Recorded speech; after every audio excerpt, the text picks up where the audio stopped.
Hello दोस्तों। पिछले class में हम लोग प्राचीन भारतीय इतिहास को पढ़ रहे थे और कल की क्लास में हम लोग जो पहला चैप्टर था प्राचीन भारतीय इतिहास को जानने का स्रोत उसको पढ़ लिया था। और दूसरा चैप्टर की अगर बात करें तो दूसरा चैप्टर जो है पाषाण काल है। आज की क्लास में हम लोग पाषाण काल को पढ़ने वाले हैं। पाषाण पाषाण काल यानी स्टोन एज।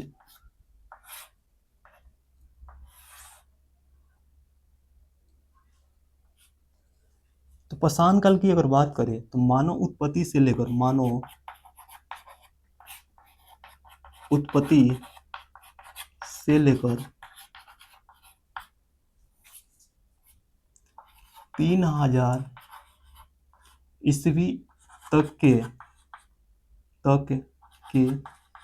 कालखंड को पाषाण काल कहा जाता है। और इस समय पृथ्वी जो है संपूर्ण पृथ्वी बर्फ से ढका हुआ था पाषाण काल में। और इस समय जो मानव पत्थर के औजार बनाकर शिकार किया करते थे। और इस समय के मानव जो है भोजन के लिए शिकार पर और फल फूल पर निर्भर रहते थे। इस समय मानव गुफा में पेड़ पौधा पर रहा करते थे। और अगर बात करें पाषाण काल की तो पाषाण काल में ही मानव ने आग की खोज जो है पाषाण काल में ही मानव ने आग की खोज किया था। यानी आग का उपयोग जो है मानव ने सर्वप्रथम पाषाण काल में ही किया था। और पाषाण काल के अंतर्गत पूरा पाषाण काल में आदि मानव ने सर्वप्रथम आग का प्रयोग किया था।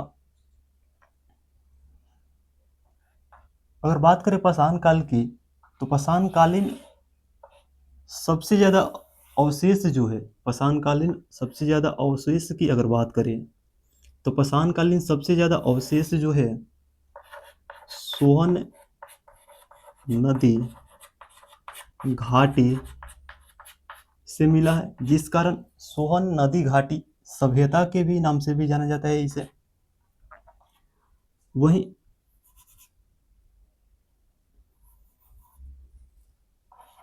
नर्मदा नदी जो है पाषाण कालीन ही स्थल है। और नर्मदा नदी से सर्वप्रथम मानव का साक्ष्य मिला है। सर्वप्रथम मानव का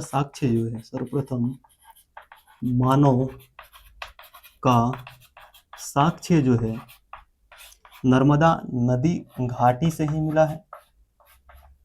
फिर अगर बात करें पाषाण काल की तो पाषाण काल को 3 भागों में बांटकर पढ़ा जाता है। एक है पूरा पाषाण काल।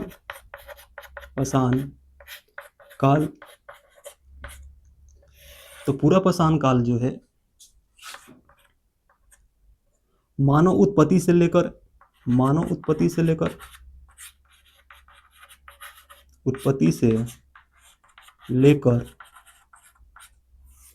10,000 ईस्वी पूर्व तक के कालखंड को ही पूरा पाषाण काल कहा जाता है।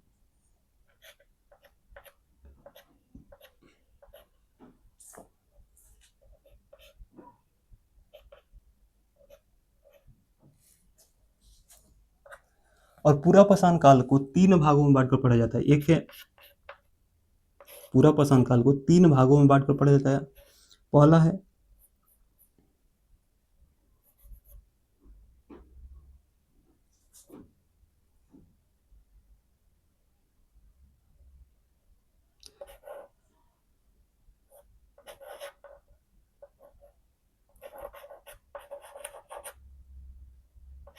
निम्न पूरा पाषाण काल।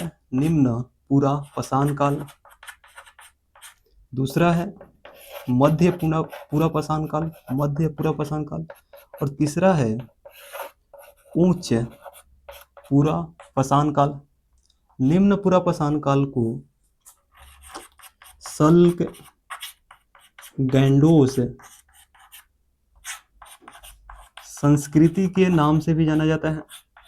वहीं मध्य पूर्व पाषाण काल को फलक संस्कृति के नाम से जाना जाता है। फलक संस्कृति के नाम से जाना जाता है। और उच्च पूर्व पाषाण काल को अस्थि या खुरचनी संस्कृति के नाम से जाना जाता है। फिर अगर बात करें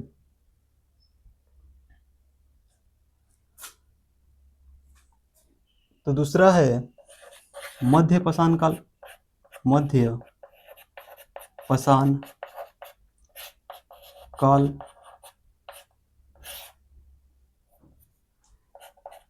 मध्य पाषाण काल की अगर बात करें तो 10,000 ईस्वी पूर्व से लेकर 5500 ईस्वी पूर्व तक के कालखंड को मध्य पाषाण काल कहा जाता है। और मध्य पाषाण काल में ही मानव ने सर्वप्रथम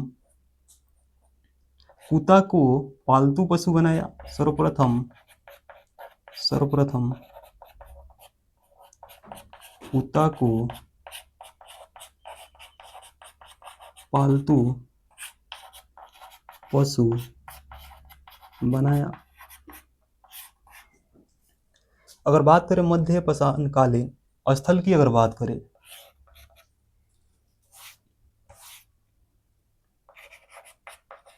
आदमगढ़ मध्य प्रदेश में है और बागौर जो है बागौर राजस्थान में है। आदमगढ़ और बागौर से सर्वप्रथम पशुपालन का साक्ष्य मिला है। सर्वप्रथम पशुपालन के जो साक्ष्य है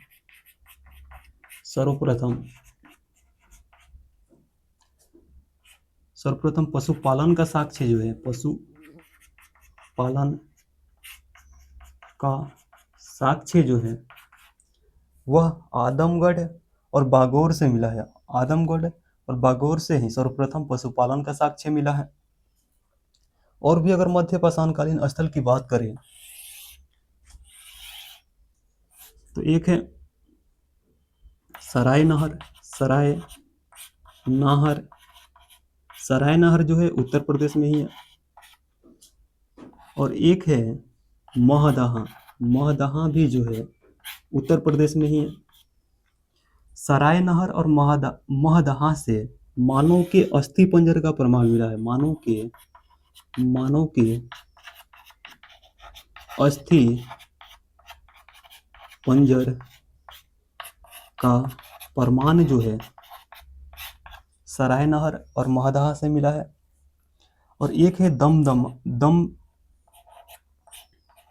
दमदहा भी जो है उत्तर प्रदेश में ही है। और दमदहा से एक साथ 3 कंकाल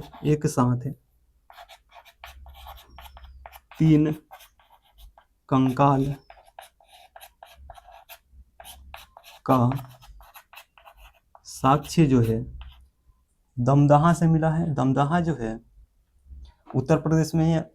फिर अगर बात करें नवपाषाण काल की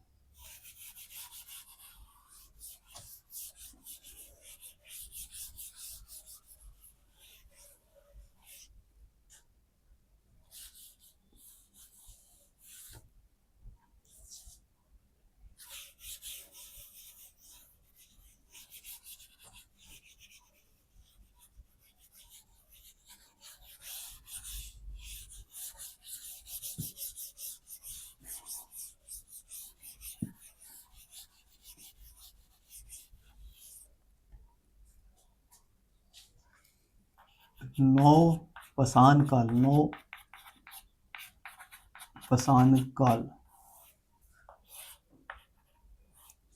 5500 ईस्वी पूर्व से लेकर 3000 ईस्वी पूर्व तक के कालखंड को ही नवपाषाण काल कहा जाता है। और नवपाषाण काल में ही मानव ने सर्वप्रथम कृषि की शुरुआत किया था। सर्वप्रथम कृषि की जो शुरुआत है सर्वप्रथम कृषि की शुरुआत जो है नवपाषाण काल में ही हुआ है।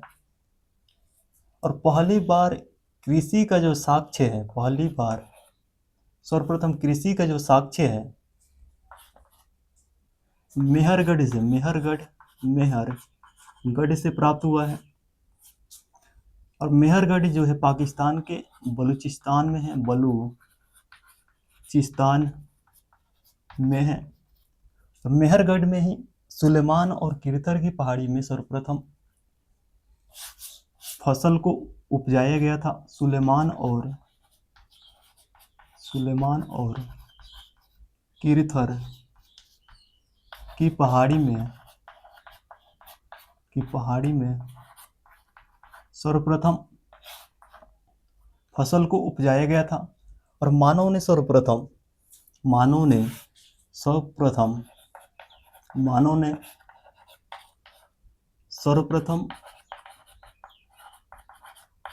जौ को उपजाया था। मानव ने सर्वप्रथम जौ को उपजाया था। पूछा जाता है कि मानव ने सर्वप्रथम कौन सी फसल को उपजाया था, तो जौ को मानव ने सर्वप्रथम उपजाया था। वहीं अगर बात करें तो नवपाषाण काल में ही मानव में अस्थायित्व का गुण है। अस्थायित्व का गुण जो है मानव में नवपाषाण काल में ही देखने को मिलता है। और नवपाषाण काल में ही मानव ने पहिए का आविष्कार किया। पहिए का आविष्कार जो है मानव ने नवपाषाण काल में ही किया। और नवपाषाण काल में ही मृद भांड का निर्माण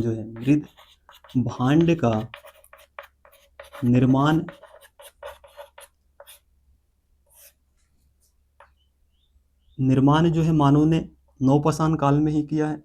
और मृद भांड की अगर बात करें तो मिट्टी के बर्तन को ही मृद भांड कहा जाता था।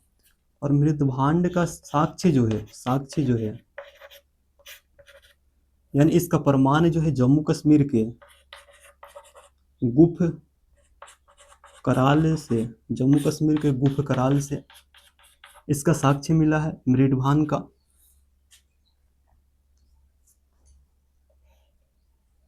अगर बात करें नवपाषाण कालीन स्थल की, अगर बात करें तो बुर्ज होम जो है नवपाषाण कालीन स्थल है। गुफ कराल जो है नवपाषाण कालीन स्थल है। और ये दोनों जम्मू कश्मीर राज्य में स्थित है, जम्मू कश्मीर में स्थित है। बुर्ज होम से गर्तावास का साक्ष्य मिला है। गर्तावास का साक्ष्य जो है बुर्ज होम से मिला है। और बुर्ज होम से ही मानव के साथ कुत्ता को दफनाया गया था। कुत्ता को दफनाया गया था। और गुप्तकाल से हमें मृद भांड का साक्ष्य मिला है। वहीं दूसरा है नवपाषाण कालीन स्थल चिरांद, जो बिहार में है।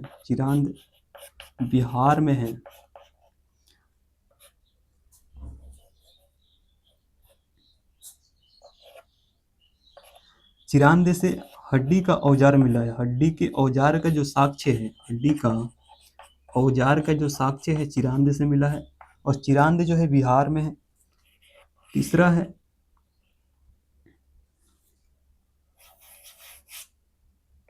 पिकली हल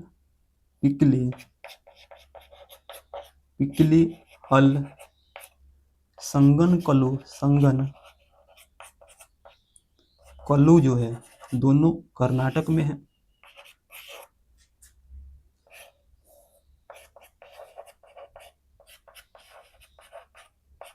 पिकली हल से शंख के ढेर का प्रमाण मिला है। शंख के ढेर का प्रमाण जो है पिकली हल से मिला है। और संगन कल्लू से राख का साक्ष्य मिला है। राख का प्रमाण जो है संगन कालू से मिला है। फिर अगर बात करें अतिरम्पकम की, अतिरम्पकम जो है नवपाषाणकालीन स्थल है और यह तमिलनाडु राज्य में स्थित है। तमिलनाडु राज्य में स्थित है।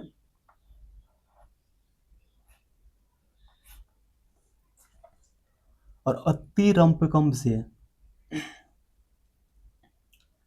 तांबा का कुल्हाड़ी मिला है। तांबा का कुल्हाड़ी जो है, तांबा का कुल्हाड़ी जो है अतिरम्पकम से मिला है। और मानव ने सर्वप्रथम तांबा का प्रयोग जो है 5000 ईस्वी पूर्व में किया था। मानव ने सर्वप्रथम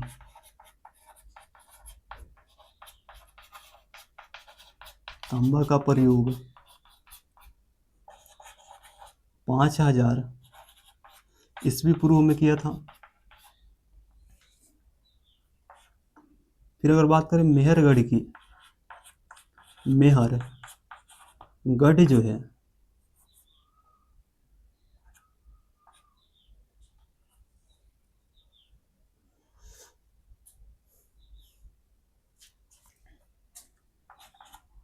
मेहरगढ़ जो है पाकिस्तान के बलूचिस्तान में है। और मेहरगढ़ से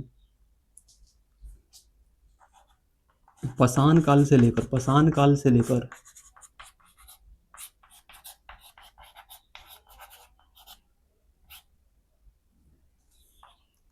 सिंधु घाटी सभ्यता तक के अवशेष मिला। सिंधु घाटी सभ्यता तक का अवशेष जो है मेहरगढ़ से मिला है। फिर एक कोल्डी हवा जो है उत्तर प्रदेश में है। और कोल्डी हवा से सबसे प्राचीनतम चावल का साक्ष्य मिला है। चावल का साक्ष्य जो है कोल्डी हवा से मिला है। और एक है लहुरा देव जो है उत्तर प्रदेश में है।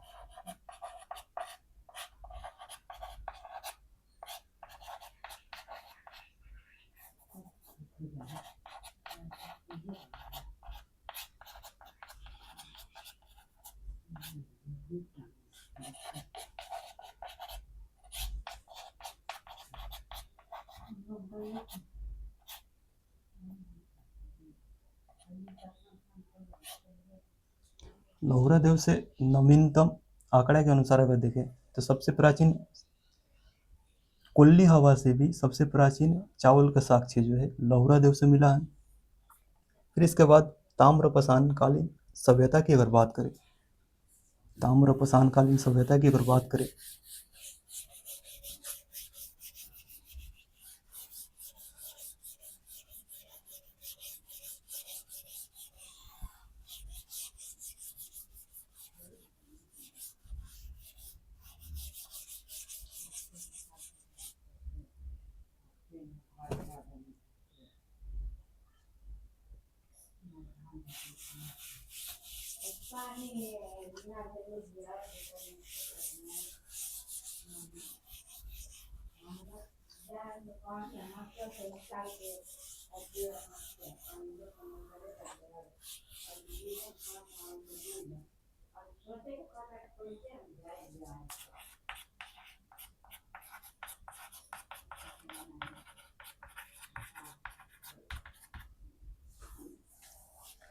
ताम्रपाषाणकालीन सभ्यता जो है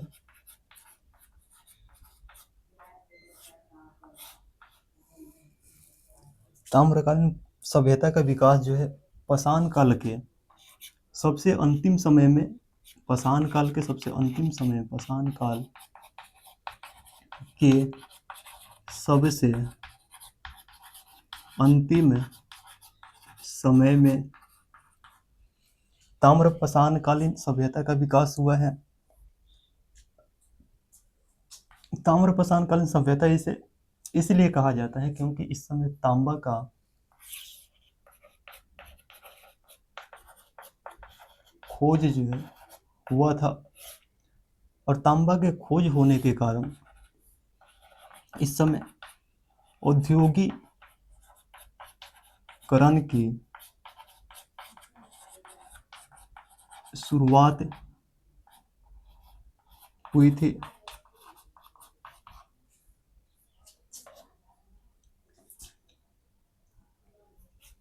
अगर बात करें ताम्रपाषाणकालीन स्थल की बात करें अब, तो महाराष्ट्र का जोरवे जो संस्कृति, महाराष्ट्र का पहला है महाराष्ट्र का जोरवे संस्कृति।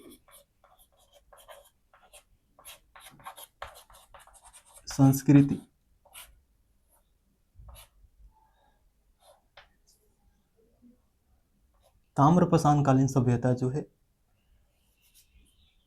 अलग अलग स्थान पर स्थित थी। एक था महाराष्ट्र का जोरवे संस्कृति, दूसरा था बनास और आहार संस्कृति। और बनास और आहार संस्कृति जो था राजस्थान में था, और महाराष्ट्र जोरवे संस्कृति जो था महाराष्ट्र में था। और तीसरा था मालवा और कायथा संस्कृति जो है, कायथा संस्कृति जो है मध्य प्रदेश में, कायथा संस्कृति का जो विकास है मध्य प्रदेश में हुआ था। बनास और आहार संस्कृति का विकास जो है राजस्थान में, और जोरवे संस्कृति का जो विकास है महाराष्ट्र राज्य में हुआ था। जोरवे संस्कृति की अगर प्रमुख स्थल की बात करें तो जोरवे, नेवासा, देमाबाद, इनाम गांव, ये सभी स्थल जो है महाराष्ट्र राज्य में स्थित है। दैमाबाद जो है, दैमाबाद से कांसा का प्रमाण मिला है, कांसा का प्रमाण जो है दैमाबाद से मिला है। और इनाम गांव जो है ताम्रपाषाणकालीन सभी संस्कृति में सबसे बड़ा स्थल जो है, सबसे बड़ा ताम्रपाषाणकालीन स्थल जो है, ताम्रपाषाणकालीन सबसे बड़ा ताम्रपाषाणकालीन स्थल था।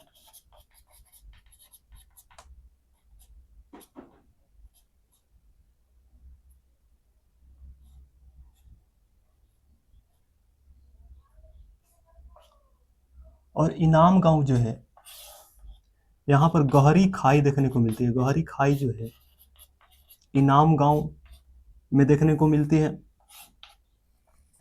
और दूसरा है बनास या आहार संस्कृति, जिसका विकास राजस्थान में हुआ था।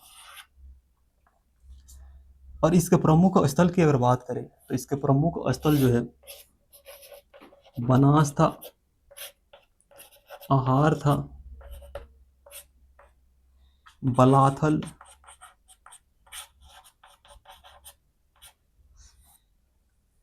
बनास, आहार, बलाथल और गिलूंद इसके प्रमुख स्थल थे। गिलूंद जो था इस संस्कृति का केंद्र था, इस संस्कृति का जो केंद्र बिंदु था, इस संस्कृति का केंद्र बिंदु जो है, केंद्र बिंदु गिलूंद था। यानी बनास और आहार संस्कृति जो है इसका केंद्र बिंदु जो है गिलूंद था।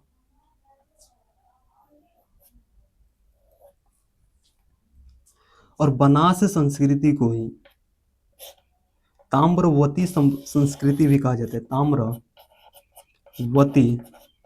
वती संस्कृति भी कहा जाता है।